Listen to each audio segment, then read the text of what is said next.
Taylor Frankie Paul is once again at the center of a brutal new scandal. And this time, the fallout may be bigger than ever. Just when it looked like she might survive the chaos of her past, a fresh domestic violence investigation pushed her name right back into the headlines. What should have been a comeback moment is now turning into something much darker. According to recent reports, authorities are reviewing what has been described as a third alleged domestic violence incident involving Taylor and her ex-boyfriend, Dakota Mortensen. Investigators are said to be examining video evidence tied to an alleged 2024 incident, while another separate conflict involving the former couple is also under review. At this point, no new charges have been announced, but that does not mean the danger is past. Because the real problem for Taylor is not just one new allegation, it is the growing sense that this is no longer being seen as one isolated event. It is starting to look like a pattern, and that is exactly why this story is exploding. This scandal comes after the resurfacing of disturbing old footage connected to Taylor's 2023 domestic violence case. That leaked video reignited outrage online and brought old questions back to the surface.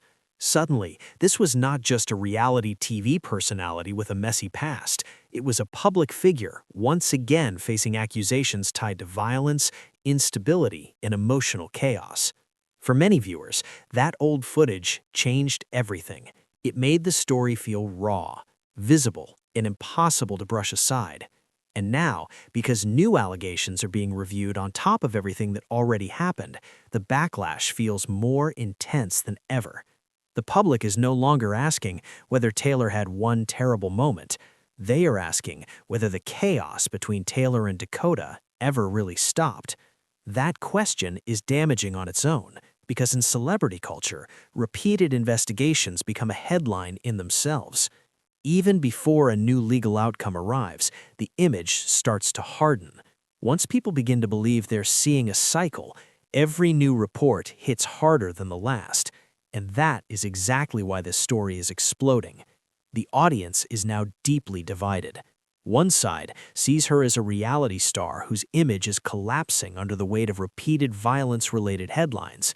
The other side sees a woman who may be trapped in a toxic relationship, someone whose emotional breakdown is unfolding in front of the world. That tension is what makes this story so gripping. Because people are not just reacting to facts, they're choosing sides in real time. And while the public argues over what to believe, Taylor's career is already taking real damage. The biggest blow came when her season of The Bachelorette was pulled just days before its planned premiere. It was not a quiet delay or a minor scheduling issue. It felt like a full public retreat. And that was only the beginning. The fallout also hit the secret lives of Mormon wives. Production was reportedly paused as the controversy surrounding Taylor and Dakota continued to grow. Once a scandal starts affecting network decisions, filming schedules, cast dynamics, and brand confidence, it stops being personal drama. It becomes an industry problem. And the timing could not be worse. Taylor appeared to be moving into a much bigger phase of visibility. She was stepping toward a broader mainstream audience. But instead of rising, she now looks like she may be unraveling at the exact moment she was supposed to break through. That is the kind of damage that can change everything. In entertainment, once executives begin to worry that the scandal is bigger than the project, the person at the center of it becomes a liability. And once someone is seen as a liability, the road back gets much harder. That is why the public conversation has shifted so sharply. Taylor is no longer just being watched, she is being judged. And maybe that is almost as dangerous as the legal pressure itself. People connected to the secret lives of Mormon wives have spoken publicly, and their reactions have helped shape the tone of the scandal. Some showed empathy.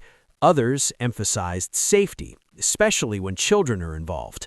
That matters, because when people around a public figure start speaking in the language of protection, trauma, healing, and damage control, the story changes. It stops sounding like gossip. It starts sounding like intervention. And now the children are the emotional center of the entire scandal.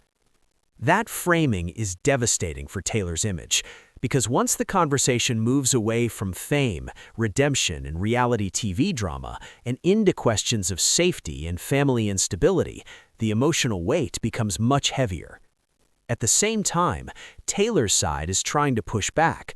Her camp has described her as someone dealing with years of emotional pain, toxicity, and alleged abuse. Taylor herself has spoken about the relationship as a destructive cycle, one that pulled both of them into repeated chaos. And that is what makes this story feel so dark, because the public is now caught between two narratives. In one version, Taylor looks like the center of repeated legal and emotional turmoil. In the other, she looks like a deeply damaged figure trying to survive a toxic situation that has spiraled out of control. Either way, the image keeps getting worse.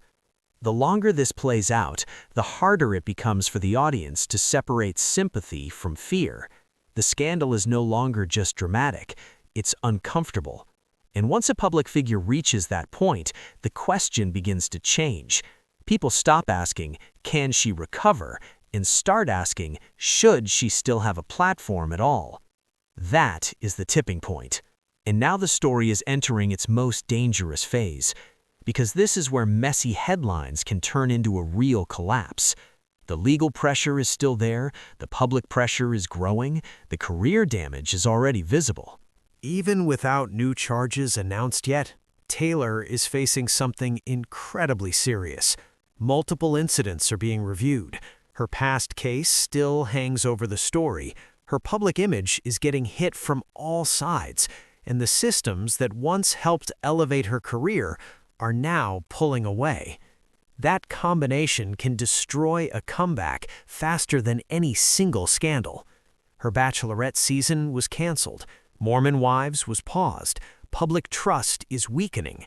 Industry confidence is shrinking. And now one date hangs over everything. April 7th, 2026. That court hearing could become the next major turning point in this saga.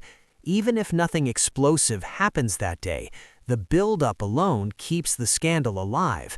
Every reposted clip, every new article, every cast reaction keeps the pressure on. And that may be the most brutal part of all. Taylor may already be losing control of the narrative. For a long time, she could still exist inside the reality TV version of Scandal. Emotional, messy, chaotic, but survivable. Now it feels bigger than that. Now it feels like the industry is stepping back, the public is hardening, and the legal system is still moving forward. Once all three of those things happen at the same time, redemption becomes much harder to sell. And that brings us to the biggest question of all.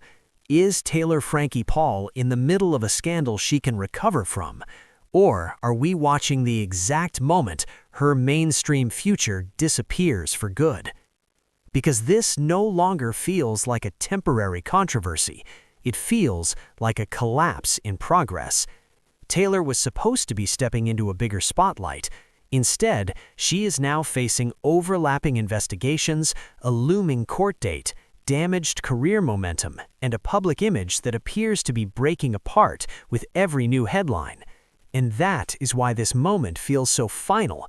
Not because the legal process is over. It is not.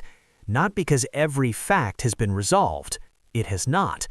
But because in the eyes of the public, the damage may already be racing ahead of the verdict. Her projects have been hit, her image has darkened, and the story is now being discussed less like a controversy and more like the implosion of a reality star who could not outrun her own chaos. What makes it even more gripping is that nobody fully controls the story anymore. Dakota's side has pushed a narrative centered on safety, custody, and repeated incidents.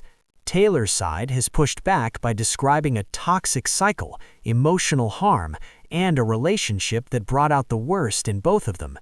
So now the audience is left in the middle, watching two competing versions of the truth unfold at the same time. And maybe that is the darkest part of this entire scandal. Because even if Taylor eventually tells her full side, even if some details become more complicated than the headlines suggest, the comeback she seemed to be building may already be broken. In celebrity culture, once networks step back, productions pause, custody becomes part of the public story, and multiple investigations begin stacking together, the narrative changes forever. The story stops being, how does she recover, and becomes, is there anything left to recover at all? So for now, this is where the Taylor Frankie Paul story stands, not as a clean downfall, not as a finished legal case, and not as a redemption arc, but as a public unraveling that is still happening in real time. And until that next court date arrives, one brutal question will keep hanging over everything. Are we watching a scandal she can survive, or the exact moment her mainstream future disappears for good?